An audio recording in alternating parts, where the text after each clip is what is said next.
অতি গুরুত্বপূর্ণ 5টা আমলের কথা বলবো ইনশাআল্লাহ। কয়টা আমল? 5টা আমলের কথা বলবো। জীবনের তরে এই 5টা আমল সারা জীবন নিয়মিত আঁকড়ে ধরবেন, আমল করবেন। যারা নিয়ত করতেছেন হাত তোলেন।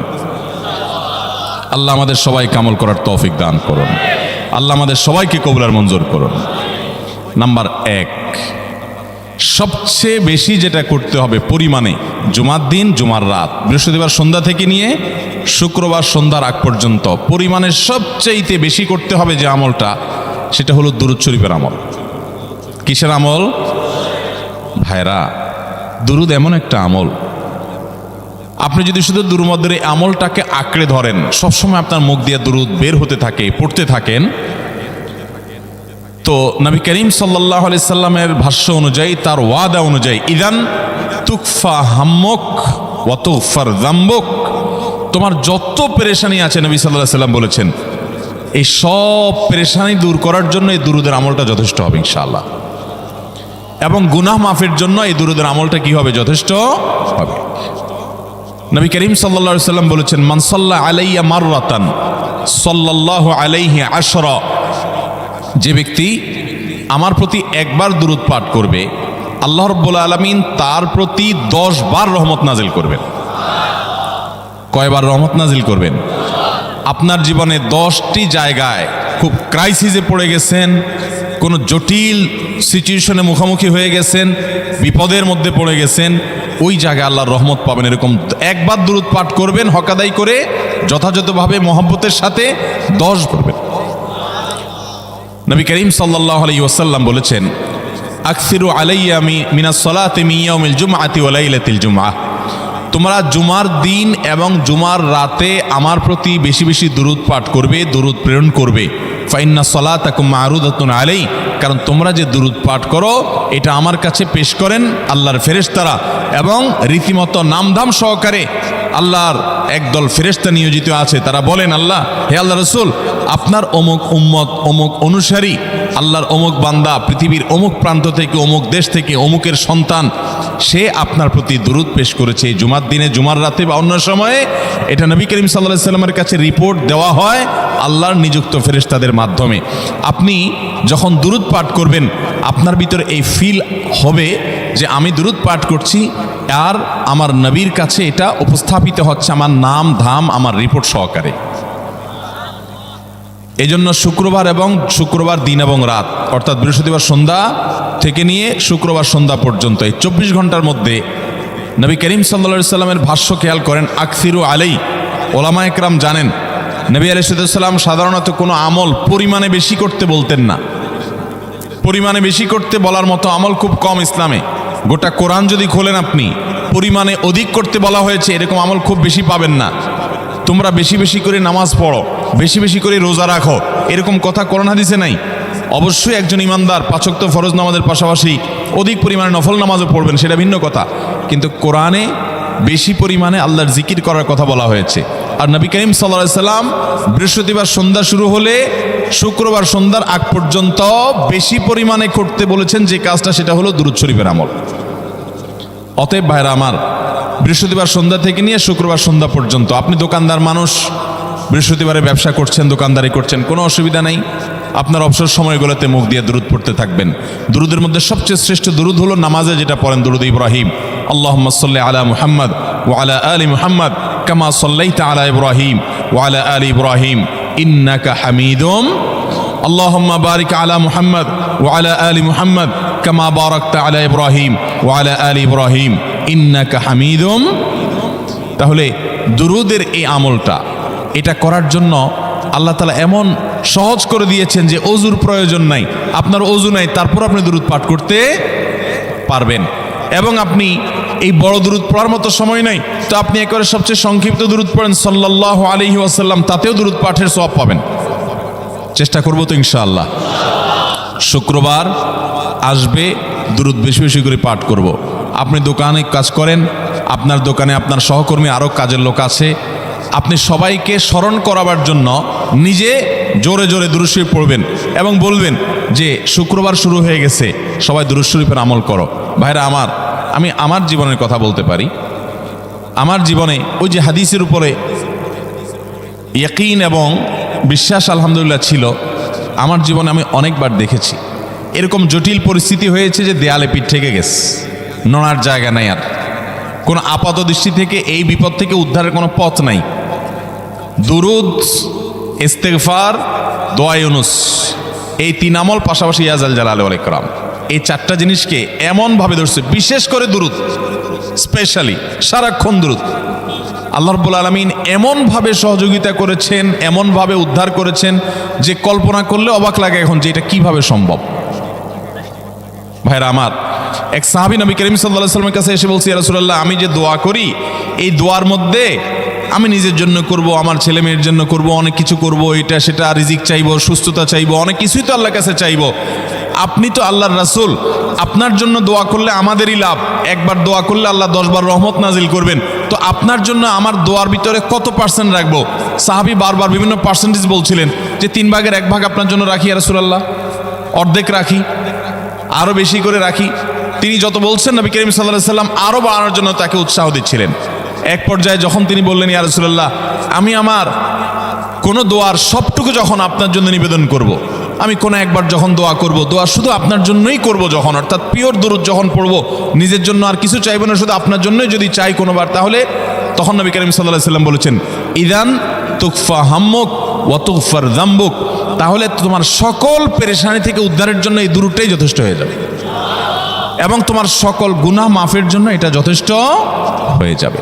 মোহতারাম হাজরিন, দুরুদের আমলটা এত সুন্দর আমল, কিন্তু আবার তাড়াহুড়া করে পড়বেন না, সাল্লাল্লাহু আলাইহি সাল্লাম সাল্লাল্লাহু আলাইহি সাল্লাম সাল্লাল্লাহু আলাইহি সাল্লাম সাল্লাল্লাহু আলাইহি সাল্লাম সংখ্যা বাড়ানোর জন্য হুলস্থুল করে পড়লেন না, মুহাব্বতের সাথে সাল্লাল্লাহু আলাইহি ওয়াসাল্লাম সাল্লাল্লাহু আলাইহি ওয়াসাল্লাম আল্লাহুম্মা সাল্লি আলা মুহাম্মদ, অর্থ বুঝে বুঝে আল্লাহুম্মা সাল্লি আলা মুহাম্মদ মানে কি, আল্লাহ আপনি মুহাম্মদের প্রতি শান্তি বর্ষণ করুন। আরে ভাই, মুহাম্মদ সাল্লাল্লাহু আলাইহি সাল্লামের প্রতি আল্লাহ তাআলা শান্তি এমনি বর্ষণ করবে, আপনি আমি দোয়া করলেও করবে, না করলেও। কিন্তু মাঝখান থেকে আমরা, ভাইরা আমার, কোনো বড় কর্মকর্তার কাছে আপনার কোনো কাজের ঠেকা আছে, কর্মকর্তার ওই ছেলেটার আপনি দেখছেন যে খাচ্ছে না, আপনি যদি বলেন, স্যার ছেলেটা খাচ্ছে না স্যার, একটু ডাক্তার দেখান স্যার, এভাবে তো বাঁচবে না, ওর কষ্ট হচ্ছে স্যার, আপনি বললেও উনি ওনার ছেলের দিকে কেয়ার করবে, কিন্তু আপনি এটা বলার কারণে তার নৈকট্য পাবেন কি পাবেন না, তার সিম্প্যাথি পাবেন কি পাবেন না। আরশ আজিমের মালিক তার হাবিবকে এত মহব্বত করেন, তিনি তার হাবিবের প্রতি এমনিতেই রহমত নাজিল করবেন, তাকে বিভিন্ন মর্যাদা আগে থেকেই দেওয়ার ঘোষণা দিয়ে রাখছেন, কিন্তু আপনি আমি দোয়া করলে আল্লাহ তাআলা তার মাধ্যমে আমাদের ভাগ্যকে সুপ্রসন্ন করে দিবেন। দুরুদের আমলকে জীবনের তরে আঁকড়ে ধরবেন ভাই, শুধুমাত্র জুমার দিন আর জুমার রাত না, সব সময় অধিক পরিমাণে। আরাবিয়ানদের মধ্যে আমলটা খুব বেশি আছে, তাদের দেখবেন তারা 2টা আমল, মুখে 2টা আমল, ভালো মন্দ তাদের মধ্যেও আছে, কিন্তু এই 2টা আমল তাদের মধ্যে খুব ভালো। বেশিরভাগ মানুষই দেখা যায় অবসর সময়ে আস্তাগফিরুল্লাহ, ইস্তিগফার করছে অথবা দুরুদের আমল করছে। আমাদের অবসর সব সময়গুলো নিয়ে গেছে মোবাইল ফোন। ভাইরা আমার, 4 বছর 5 বছর 6 বছর 7 বছর 10 বছর ধরে মোবাইল টিপতেছেন, ফেসবুক টিপতেছেন, ইউটিউব টিপতেছেন। বুকে হাত দিয়ে আমাকে জবাব দেয়া লাগবে না, নিজের বিবেককে একটু জবাব দেন। এই 10 বছর ফেসবুক, ইউটিউব, টিকটক, হোয়াটসঅ্যাপ টিপে আপনার অর্জন কি হয়েছে একটু হিসাব মিলান। এই যে স্ক্রল করতেছেন আঙ্গুল দিয়া, ঘন্টাকে ঘন্টা এই আঙ্গুল দিয়ে টানছেন টানছেন, নিচের দিকে যাচ্ছেন স্ক্রল করে ফেসবুকে, ইউটিউবে, একের পর এক, আপনার জীবনে অর্জনটা কি হয়েছে বলেন? ভাইরা আমার, এই মোবাইলের নিয়ন্ত্রণ করতে হবে, প্রয়োজনে ব্যবহার করতে হবে, কিন্তু এটাকে অনিয়ন্ত্রিত ব্যবহার করা যাবে না। একেবারে যখন তখন সারাদিন টিপাটিপি করলেন, আজকাল তো পোলাপান টয়লেটে গেলেও নিয়ে যায়। আল্লাহ তাআলা আমাদেরকে এই রোগ থেকে বেঁচে থাকার তৌফিক দান করুন। ভাইরা আমার, জীবনটাকে পরিবর্তন করতে হয়, সারা জীবন তো একরকম থাকলে হবে না। বহুত পাগলামি করেছি, আসুন নিজেকে সংশোধন করি। তাহলে জুমার দিন উপলক্ষে 1 নম্বরের আমল বলেছি, বেশি বেশি কোন আমল করতে হবে? সারা জীবন মনে রাখবো তো ইনশাআল্লাহ। বাসা বাড়িতে পরিবারের লোকদেরকে মনে করাবো তো ইনশাআল্লাহ। আমি আমার ড্রাইভার থাকুক, আমার ছেলে মেয়ে থাকুক, আমার পরিবারের লোক থাকুক, আমি আমার কথা আপনাদের বলি উৎসাহের জন্য, যে জুমার দিন শুরু হয়ে গেলে শুধু আমি না, আমার পরিবার অন্যান্যরাও একে অন্যকে আমরা স্মরণ করে দিই। কে কে দুরূদ পড়তে কতবার পড়ছো, কেউ পড়ছে কিনা একবারও, সন্ধ্যা হয়ে গেছে, অনেকক্ষণ হয়ে গেছে, সবাই শুরু করি, আমলটা করবো তো ইনশাআল্লাহ। নাম্বার 1। নাম্বার 2, জুমার দিন উপলক্ষে অন্য যে কোনো দিনের চাইতে জুমার দিন অর্থাৎ শুক্রবারের ফজর নামাজ পুরুষরা মসজিদে জামাতের সাথে পড়বেন, জামাতের সাথে পড়ার নিয়ত করবেন পাক্কা। কারণ অন্য যে কোনো দিনের ফজর নামাজ না, শুধুমাত্র যত নামাজ আছে, নবী করিম সাল্লাল্লাহু আলাইহি সাল্লাম বলেছেন আফদালুস সালাওয়াতে ইনদাল্লাহ, আল্লাহর কাছে দুনিয়ার সব নামাজের মধ্যে, 5 ওয়াক্ত সাধারণ নামাজগুলোর মধ্যে সবচেয়ে উত্তম নামাজ হলো সলাতুল ফজরে মাআল জামাআতে ইয়াউমাল জুমআ, জুমার দিন ফজরের নামাজ জামাতের সাথে আদায় করা হলো যত নামাজ আছে এর মধ্যে সবচেয়ে শ্রেষ্ঠ নামাজ। তাহলে জুমার দিনে এই বিষয়টা বিশেষভাবে খেয়াল রাখবো। জুমার দিন ফজর নামাজটা পুরুষরা কোথায় পড়বো, এবং সেটা বৃহস্পতিবার থেকে পরিকল্পনা শুরু করবো যে কালকের ফজর নামাজ যাতে কোনো অবস্থাতে আমার মিস না হয়। আমাদের আখিরাতের ব্যবসা এটা ভাই, আখিরাতের কারেন্সি সংগ্রহ করা। যত খুঁটে খুঁটে ভালো ভালো আমলগুলো করবেন, আপনার আমল নামাতে আমল সওয়াব জমা হতে থাকবে। চেষ্টা করবো তো ইনশাআল্লাহ। আমাদেরকে শয়তান অন্যদিন ফজরের নামাজ পড়ার সুযোগ হলেও শয়তান এমনভাবে আমাদেরকে ধোঁকা দেয়, শুক্রবারে ফজরটা পড়াটা সবচেয়ে বেশি কঠিন হয়ে যায়। কেন জানেন? কারণ ইবলিস তো জানে হাদিস, আপনি জানেন না, হয়তো অনেকে হয়তো আজকে শুনছেন, আমি কোনো হাদিস না জানতে পারি, ইবলিস ঠিকই জানে যে ফজর নামাজ এই দিন যদিও জামাতের সাথে ফজর পড়ে ফেলায় তাহলে তোর আখিরাতের ব্যবসা অনেক দূর আগে যাবে। ওর সাথে তো আমাদের বাবা আদমের সাথে সেই চ্যালেঞ্জ, আদম আলাইহিস সালামকে সিজদা করতে বলা হয়েছে, সে তো করে নাই, তার সৌজন্য বা তার জন্য সিজদা নিবেদন করে নাই, আল্লাহ তাআলা সেজন্য তাকে জান্নাত থেকে বের করে দিয়েছে। তার কারণে এই ইবলিস তখনই আল্লাহর সাথে, আল্লাহর সামনে চ্যালেঞ্জ ছুড়ে দিয়েছে আদম আলাইহিস সালামের সাথে যে লা উবিয়ান্নাহুম আজমাইন, আমি আদমের সব সন্তানগুলোকে পথহারা করে ছাড়বো, ওদেরকে জান্নাতের পথে চলতে দিব না। এই জন্য আল্লাহ তাআলার কাছে সে কিছু পাওয়ার চাইয়া নিছে। এর ভিতরে একটা হলো কিয়ামত পর্যন্ত হায়াত পাবে, আরেকটা হলো আমাদের রগের সাথে সে মিশতে পারে, রক্ত প্রবাহের সাথে মিশতে পারে, শরীরের মধ্যে প্রভাব সৃষ্টি করতে পারে, আমাদেরকে দুর্বল করতে পারে, মন্দ দিকে টানতে পারে, ভালো কাজ যেন না হয় মনে মনে কুমন্ত্রণা সৃষ্টি করতে পারে। এই পাওয়ার সে নিয়ে এসেছে। এই জন্য তার সাথে আমাদের চ্যালেঞ্জ। সে হাদিস জানে যে জুমার দিন ফজর পড়লে আমাদের অনেক লাভ হয়ে যাবে। এই জন্য সে বৃহস্পতিবার রাতে, অন্য দিন যদি আপনি 10টা 11টা বা 11:30টায় ঘুমান, 12টায় ঘুমান, জুমার দিন অর্থাৎ বৃহস্পতিবার দিবাগত রাতে আইসা ইবলিস বলে, আরে পাগল হইছস, কালকে হলো শুক্রবার, দোকানদারি নাই, ব্যবসা নাই, চাকরি নাই, মহিলাদেরকে বলে কালকে পোলাপানের স্কুল নাই, মাদ্রাসা নাই, আজকে একটু টক শো, মিষ্টি শো, নাটক, সিনেমা, ইউটিউব, ফেসবুক, ওয়াজই শোন অন্তত। শয়তান কি বলে, ঠিক আছে তোর যদি এত ফিল্ম দেখতে মনে না চায়, তুই যদি মুসলমান হস, নেককার হস, তো ঠিক আছে অমুক হুজুরের ওয়াজ শোন। এই হুজুরের ওয়াজ শোনাত লাগাই দিয়ে রাতে 1টা 2টা পর্যন্ত পার করে দিল। এরপরে ফজর নামাজ ওর জামাতের সাথে মিস, শেষ। ভাইরা আমার, প্রত্যেক বৃহস্পতিবার আসলে সন্ধ্যার সময় প্রতিজ্ঞা করব, সপ্তাহের অন্য দিন যদি আমার ত্রুটি বিচ্যুতি হয়ও আমি সেটাকে কারেকশন করার চেষ্টা করব, কিন্তু শুক্রবার ফজরটা পুরুষ হিসাবে আমি জামাতের সাথে পড়বই পড়বো। তার জন্য রাতে আগে আগে শোবো, ডাবল ট্রিপল অ্যালার্ম দিয়ে শোবো, অন্য নামাজি বন্ধুকে বলবো ফোন দিয়ে ডেকে দিবি, একে অন্যের সহযোগিতা করব, কিন্তু ফজরের নামাজ জুমার দিন ছাড়বো না ইনশাআল্লাহ। ঠিক আছে তো? কয়টা আমল হলো? 2টা। মনে রাখবেন তো ইনশাআল্লাহ। আগামী বছর তো আমার মাহফিল আমি আর করব না, কিন্তু আগামী বছর যে মাহফিল করবেন সে আলোচককে আমি রিকোয়েস্ট করবো ইনশাআল্লাহ, আয়োজকরা এটার সবক যেন নেয় আগামী বছর। দিতে পারবেন তো ইনশাআল্লাহ? আমল যদি করেন তাহলে সবক ঠিকই দিতে পারবেন। ওই যে ভাই সবগুলো শুনে দিছে, কারণ এই আমল করেন। আচ্ছা, 3 নম্বর আমল হলো সূরা কাহাফ পড়বো। কোন সূরা পড়বো? সূরা কাহাফ। যারা কোরআন পড়তে পারেন না তারা শুনবেন, আর যারা পড়তে পারেন তারা নিজে পড়বেন। সূরা কাহাফ যদি জুমার দিন কেউ পড়ে, নবী করিম সাল্লাল্লাহু আলাইহি সাল্লাম বলেছেন এই সূরাটা তার জন্য নূর হবে, নূর, আলো আল্লাহর তরফ থেকে। কিয়ামতের ময়দানে ভয়াবহ গুটগুটে অন্ধকার হবে। কিয়ামতের একটা ভয়াবহ শাস্তি হলো অন্ধকারের শাস্তি। ভাইরা আমার, অন্ধকারের শাস্তি মানে এমন ভয়াবহ অন্ধকার হবে যে দুনিয়ার অন্ধকারের সাথে কোনো তুলনাযোগ্য নয়।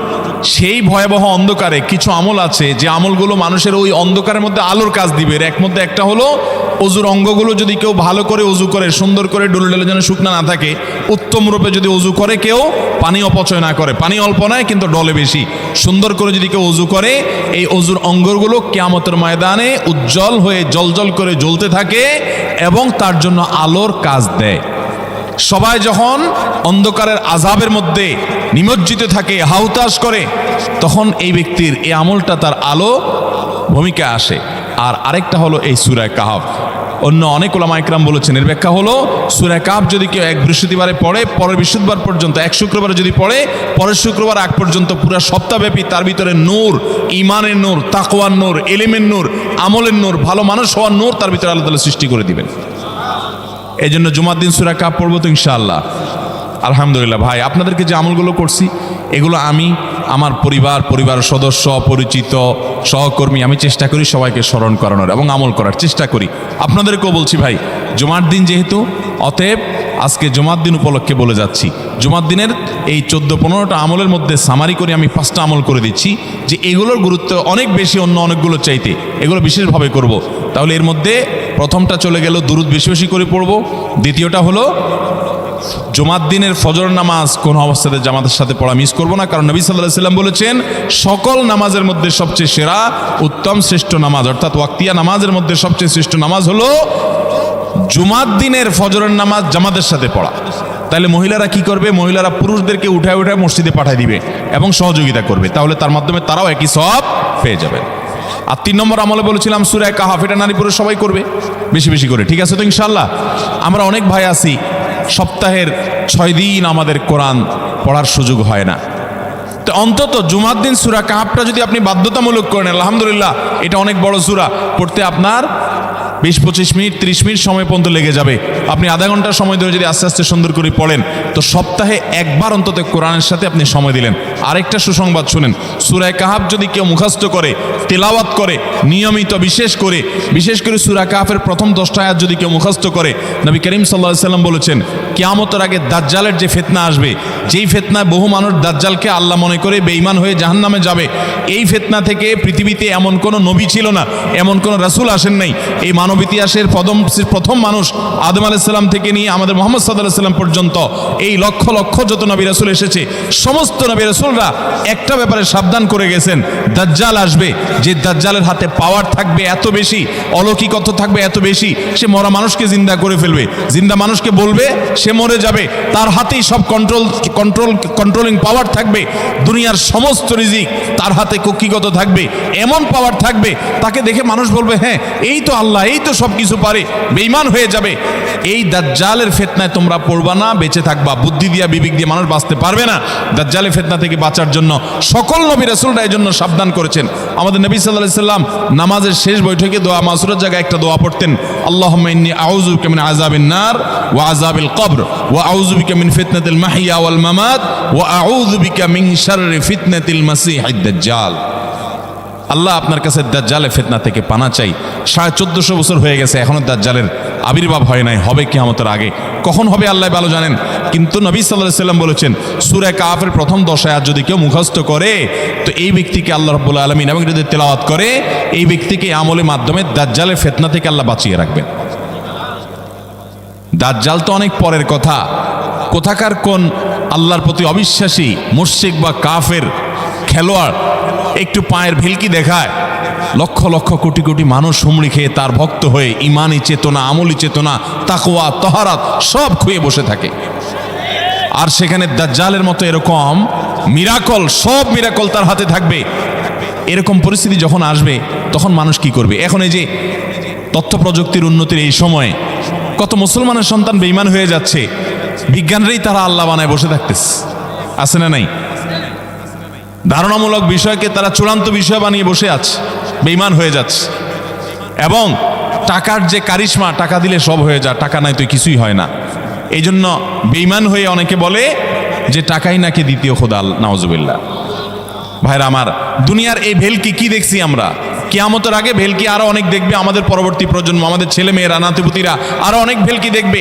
এমন ভেলকি দেখবে যে তাদের আল্লাহর প্রতি ঈমান আনা, আখিরাতের প্রতি বিশ্বাস করাটা কঠিন থেকে কঠিন হয়ে যাবে। এরকম পরিস্থিতি তৈরি হবে দুনিয়াতে। তথ্য প্রযুক্তির উন্নতির নাম দিয়ে, এটার নাম দিয়ে, সেটার নাম দিয়ে মানুষের জীবনযাত্রা সহজ হবে, কিন্তু এর মাধ্যমে মানুষের ঈমান দুর্বল হওয়ার অনেক সম্ভাবনা, শঙ্কা তৈরি হবে এবং শয়তান সেগুলো সৃষ্টি করবে। এই আশঙ্কা থেকে বাঁচার জন্য সূরা কাহফটা হলো মহৌষধের মতো। অতএব জুমার দিন প্রত্যেক শুক্রবারে সূরা কাহফ পড়ব তো ইনশাআল্লাহ। মায়েরা, বোনেরা, আমরা ভাইয়েরা যারা আছি, বাবারা যারা আছি, আল্লাহর ওয়াস্তে জীবনের তরে নিয়ত করে নেন আজকের মাহফিল থেকে জীবনে কখনো বৃহস্পতিবার সন্ধ্যা থেকে শুক্রবার সন্ধ্যা রাগ পর্যন্ত আমার হাজার ব্যস্ততা থাকুক, সূরা কাহাফটা পড়া ছাড়া আমি কোনো কাজ করব না আমি আল্লাহর অনেক বান্দাকে ব্যক্তিগতভাবে জানি, আমি নিজেও এতটা গুরুত্ব দিয়ে করতে পারি না। অনেক বড় সরকারি কর্মকর্তা, অনেক বড় পদের নাম আমি বলবো না, আমাকে বলে ভাই আমি মাগরিবের পর, ব্যক্তিগতভাবে আমি জানি উনি খুব সৎ মানুষ, সব মানুষ একরকম হয় না, সৎ মানুষ। উনি বললেন ভাই মাগরিবের পরে আমার ফ্যামিলির সব বাচ্চা কাচ্চা সবাইকে আমি বলি, আমি ব্যস্ত থাকলেও বলি যে মাগরিবের পরে আগে সবাই সূরা কাহাফটা পড়ে ফেলো, এরপর অন্য সব আমল। আমরাও চেষ্টা করবো না ইনশাআল্লাহ।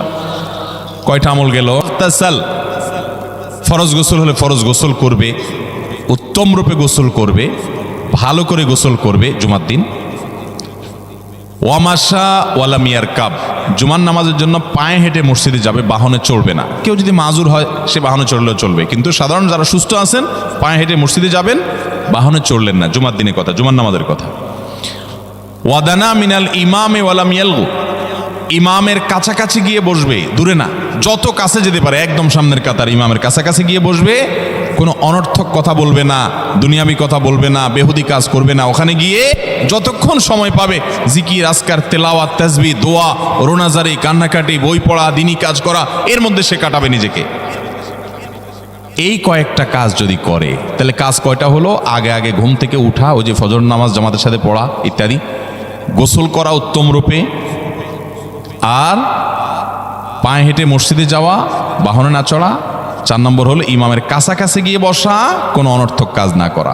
এই 4টা কাজ যদি কেউ জুমার দিনে করে, নবী করিম সাল্লাল্লাহু আলাইহি সাল্লাম বলেছেন ওই ব্যক্তি বাসা থেকে মসজিদ পর্যন্ত যে আসলো, যতগুলো পা ফেলবে, যতগুলো স্টেপ ফেলবে, যতগুলো কদম দিবে, প্রতিটা কদমের বিনিময়ে আল্লাহ রাব্বুল আলামিন তার অ্যাকাউন্টে, তার আমল নামাতে 1 বছর রাত জেগে, সারা রাত জেগে তাহাজ্জুদ নামাজ পড়লে এবং 1 বছর সারা দিন, প্রত্যেকটা দিন পুরা বছর জুড়ে নফল রোজা রাখলে যে পরিমাণ সওয়াব পাইতো, 1 বছর নফল রোজা, 1 বছর রাতভর জেগে তাহাজ্জুদের নামাজ পড়ার সওয়াব মাত্র একটা কদম ফেলার বিনিময়ে দিবেন।